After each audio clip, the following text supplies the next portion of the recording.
ჩვენს რეალობაში არსებობს თემები, რომელიც მორალსა და ჩვეულებრივ ადამიანურ კანონზომიერებებს არ ექვემდებარება. ეს ის შემთხვევებია, როდესაც ადამიანი პირადი თუ სახელმწიფო მიზნებისთვის მუდმივად ახორციელებს ტერორიზმს, ძალადობას, შეიარაღებულ თავდასხმას, შანტაჟს, ადამიანის მძევლად აყვანას, წამებას. ამ მოვლენებს უამრავი ადამიანის სიცოცხლე ეწირება. მიუხედავად იმისა, რომ მსოფლიო ამ საშინელებას ყოველდღიურად ებრძვის, ხშირად ჩვენ ადამიანები ხელს უწყობთ დამნაშავეებს, ვმალავთ მოძალადეებს და ვეხმარებით მათ. ამ ფენომენის ამოხსნა უჭირთ ფსიქოლოგებსა და კრიმინალისტებს. ეს სტოკჰოლმის სინდრომია.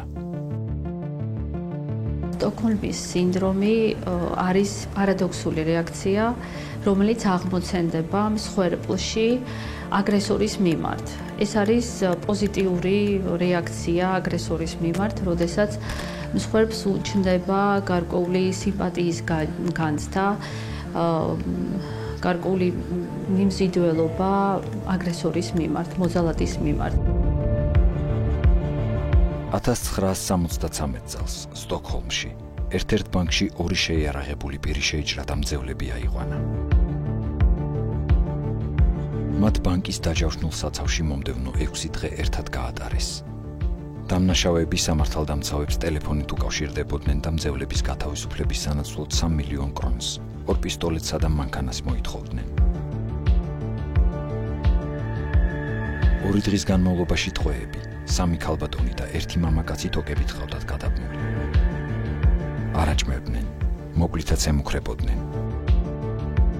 თუმცა ნელ-ნელა გამტაცებლებსა და მძევლებს შორის უჩვეულო ურთიერთობა ჩამოყალიბდა. ერთ-ერთ გოგონას შეეძლო გათავისუფლება, მაგრამ რატომღაც ამ შანსზე უარი თქვა. მეორემ თავდაპირველად მოახერხა და პოლიციას ინფორმაცია გადასცა, მაგრამ შემდეგ გამტაცებლებთან ეს ფაქტი აღიარა.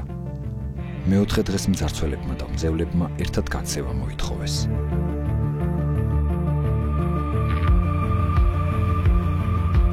პოლიციამ სპეცოპერაცია ჩაატარა. გათავისუფლების შემდეგ უკლებლივ ყველა მძევალი ბოლომდე ცდილობდა მათ დაცვას. მოგვიანებით ქალბატონებმა აღიარეს, რომ ინტიმური კავშირი ჰქონდათ დამნაშავეებთან და პოლიციას მტრად აღიქვავდნენ. ცოტა ხნის შემდეგ ციხეში შეყვარებული მძევლები თავიანთ გამტაცებლებზე დაინიშნენ.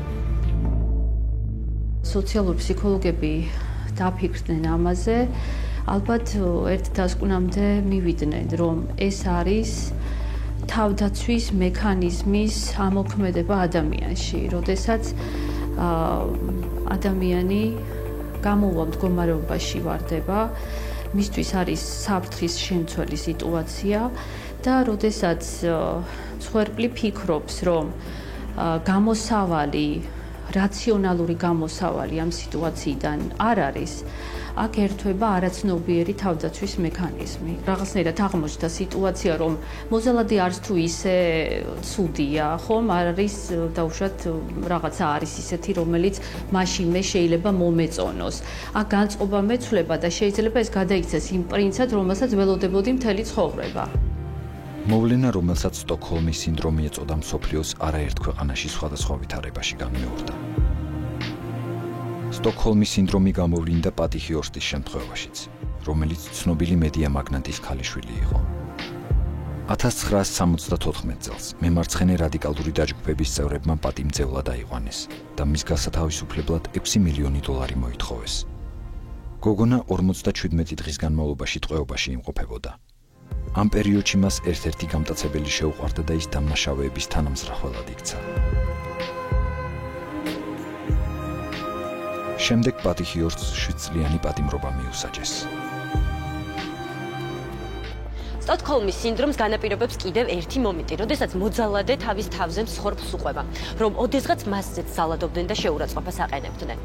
ამ დროს მსხვერპლს თანაგრძობის მომენტი უჩნდება, რომ ოდესღაც მოძალადეც მსხვერპლი იყო. ამიტომ მსხვერპლი ხშირად ამართლებს მოძალადეს იმ ფაქტით, რომ მას მძიმე ბავშვობა ჰქონდა.